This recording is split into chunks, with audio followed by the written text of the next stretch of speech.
Hello everyone, videos are pretty back with another deck review. This is the Aviator playing cards from Dan and Dave, collaboration between Dan and Dave and USBC apparently. And it's a revisiting, if you will, new version of the Aviator playing cards designed by Dan and Dave apparently. Didn't know they were designers. And it's inspired by this guy, Howard Hughes, who's one of the early aviation pioneers. And actually, it's also, I think, partially inspired by one of the early Aviator decks as well. So it's got a bit of a vintage look. But tuck case itself is just a cardboard type paper, like the Eco-Distant bicycle deck. It says Aviator on the top, in a kind of a retro font, 60s type font or whatever have you, 50s, 60s. It does say Heritage Edition playing cards on the bottom and USPCC with a photo of Howard Hughes, or a picture of that, I should say. It says United States Playing Card Company on one side, Cambridge finish made in USA on the other side. Don't really understand that because it's not Cambridge, obviously. Not that I know of anyways. Poker and number 45 on top. Bottom is designed by Dan and Dave, illustrated by Abraham Garcia. Aha, they're not the artists. They just designed it. Whatever. Anyways, and there's trademark stuff with Dan and Dave and USBC and barcode. The back, you see the back design, very fitting. We'll get into that in a bit. And you get a nice stamp, vintage type seal. It has an airplane on it that it says poker size playing cards underneath the airplane. Don't know if you can see that. I don't know why it needs to say that. And right around the circle it says United States Playing Card Company and 4 pips on the bottom. Pretty cool. On the flap there's a little Aviator trademark thing. And a couple of stars here. Nothing on the inside, in case you're wondering. So you did get an ad card for Dan and Dave and USBC. It says they're renowned magicians, designers, and pioneers of cardistry. Okay. Don't get full of yourselves now. And then there's USBC info as well. The back, it's got information on the deck. It says it's a collaboration with the United States Playing Card Company. Dan and Dave have reimagined Aviator playing cards to honor Howard Hughes and his pioneering advancements in aerospace design and technology. He lived from 1905 to 1926, was among other things an industrialist and expert aviator. His H-1 Razor aircraft first took flight in 1935 and went on to break world records in speed and distance. Its revolutionary design continued to inspire airplane manufacturers for years. This deck features the H-1 Razor soaring above the earth, a symbol of American idealism and the spirit of innovation. The trailing banner encircles the planet, declaring boldly explore all places. Challenge for mankind to reach new heights. That's pretty cool. Nice info. You did get a retro themed art of play ad card as well. And the back, you see the back design. You can see it does have that airplane circling around the planet. It does say in Latin some writing, Avis Omnia Doctor Explore something loca, which, as it says here, it means boldly explore all places.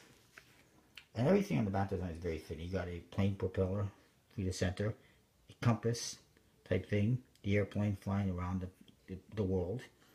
You get this nice border made up of like rivets and bolts, and save in the corner some screws. You get this little American symbol on top. It says USA with a star. And also, if you look right here, these are panels like you would see on an airplane, metal panels that are riveted on, just like you would see on an airplane. So everything is very fitting with the theme. Well designed, I like it.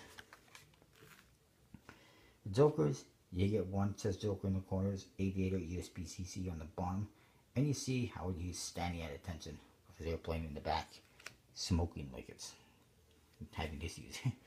And the other one, again, Joker in the corners, says Aviator on the ribbon, USPCC on the bottom, and you see Howard Hughes again.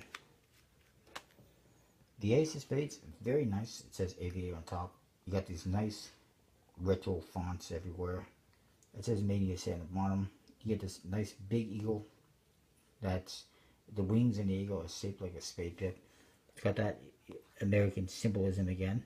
And it says again on this ribbon, United States Playing Card Company, wrapped around the eagle's wings. The court cards are standard, but they've been recolored. The faces, they actually have a lot of line work in them, just like you would see perhaps on like money, as what I'm thinking of. It looks like the artwork you would see on money. Lots of line work details on his court cards, nice coloring, completely custom. I mean, it's standard. The layout is standard, but they completely redesigned it, recolored it, modified it, if you will. Not completely. I mean, it's just a standard court card, but you can see it's got recoloring and nice texturing and whatnot. I like it. Number card standard, pips, but the indexes are custom. I don't like that free, it's weird. But the rest aren't bad. The 8's a little bit weird as well.